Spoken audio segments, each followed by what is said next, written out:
Good morning, zookeepers, and welcome back to Mesa Park. And today we're making an enclosure for the giant panda. And technically, again, this is another first build for me, so I've not made an enclosure for the giant panda before. And I'm going to try and keep this one as simple as well. I think my main idea, I'm going to try and do these enclosures slightly simple, and then what I can do in the future is go back to it and modify things. Like something I realised not till after I completed this fence is that it is extremely simple in the sense there's like nothing connecting the overhang to the up front part of the fence, and it just sort of looks like it's a flippy floppy fence. So in the future I'll definitely be upgrading the fence for this. And again, I don't know how, I must have been half asleep when making this, because I only just realised when I was sort of looking back at the enclosure going, oh right, yeah, I've made this extremely simple. So yeah, definitely half asleep, definitely didn't have that much time to make this enclosure because I had a lot to do, but I still wanted to make something. So yeah, I'll definitely be coming back to this enclosure, adding more detail, like upgrading the fence. But as you can see, it's just nice and simple. I'm just copy and pasting it. I wanted it to have a different interesting shape, so it's not just a box, because I do make a lot of boxed enclosures, and I'm going to try my best not to do it in Archipelago Park. With our last enclosure, the tapir, I didn't make it boxy, I made it interesting and sort of like an oval kind of shape. So again with this one, I'm not going to try and make it a complete box enclosure. I made the house a box because I quite like the idea of what I was going to go for. It's sort of like a modern mix with jungle tropical. I sort of played with an idea of having a bridge over the enclosure, but in the end I was looking at it and I didn't quite like it, so I got rid of it and just chose for the path to go around the enclosure. I'd probably save like a bridge going through an enclosure for if I choose to have giraffes in this park, then that's what I'll do. I'll have that nice bridge enclosure going through, then maybe separating it for giraffes. Maybe have a small creature there that can go under the bridge. Obviously the giraffes won't be able to get over it, and have that kind of vibe. And as you can see right now, I'm doing a standoff barrier so that guests can't get too close to the fencing, because obviously pandas, as soft and fluffy as they are, they might nibble your fingers at, I guess, or anything like that, or we just don't want people prodding the pandas. So it just makes that nice separation from the path to the actual enclosure.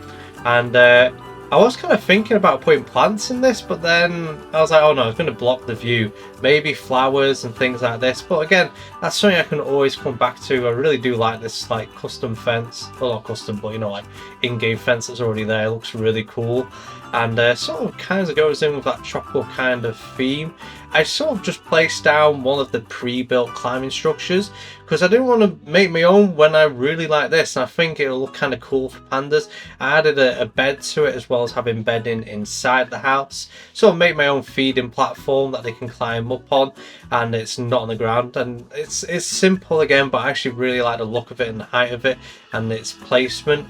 And the pandas, when I put them in the enclosure, run straight to the pre-built one, just climbed it and then kept going up and down it. You see I've paused it there when I'm doing the plants, because I tend to put the animal in the enclosure, pause the game, select the animal, and then do the plants that way. I find it so much easier than going back and forth between the Zoopedia just to click on the animal, because then its site already has it ready for you. You didn't have to click on and off things and remember things like this. So yeah, makes it nice and easy. I added tons of flowers, I added loads of bamboo to it. I kind of want it slightly dense with loads of opening, if that makes sense, like pathways, so then there's somewhat angles of view of the pandas rather than just being completely dense and hard to see. As much as I love having open plain enclosures where you can see the animals, I also like having tons of plants and bits of rock here and there. I try not go too crazy with rock like I do in Jurassic World Evolution, because I feel like I'd be here all day with rock placement if so, because it can really take your time, especially when you're trying to make a formation. Add some nettles. I have to add nettles to every enclosure, mainly because they're the bane of my life, but I also like the look of them. But yeah, make the roof kind of modernish, like kind of sloped in, and then it has this sort of gap here where I use wood and then put support beams through it with a massive glass roof to let tons of sunlight in. Even though the customers don't get to see inside the panda house, It just makes it nice and pretty for me really to look at, and I quite enjoyed it. Kind of, again, it's a mix of modern and like that jungle kind of temple sort of look. Sort of matches the building ever so slightly that we've got in the tapir enclosure. So I'm going to try and go for using the same wall for the majority of the animal houses, so it keeps that theme, especially with us being on a mesa in the middle of the jungle. And yeah, it just looks so, like, for me, I actually really like the look of the simple builds sometimes. Like, I love that stone walling, looks cool. They use the Aussie gate as like a sort of bars. It has that kind of rusted effect, which looks kind of cool. Fits in with sort of like jungly, kind of old. It's not brand new. Added tons of like item enrichment in there. And, you know, because I like watching the animals using enrichment. Sometimes it doesn't always match with what you're going for, but it's just nice to see the animals like sort of mess with it. When you go and see animal enclosures, obviously the enrichment thrown in there, some of it fits in with the kind of vibe, and then some of it is just so random, but it's really entertaining and fun for the animals. Also fun to watch you like watch the animals use it.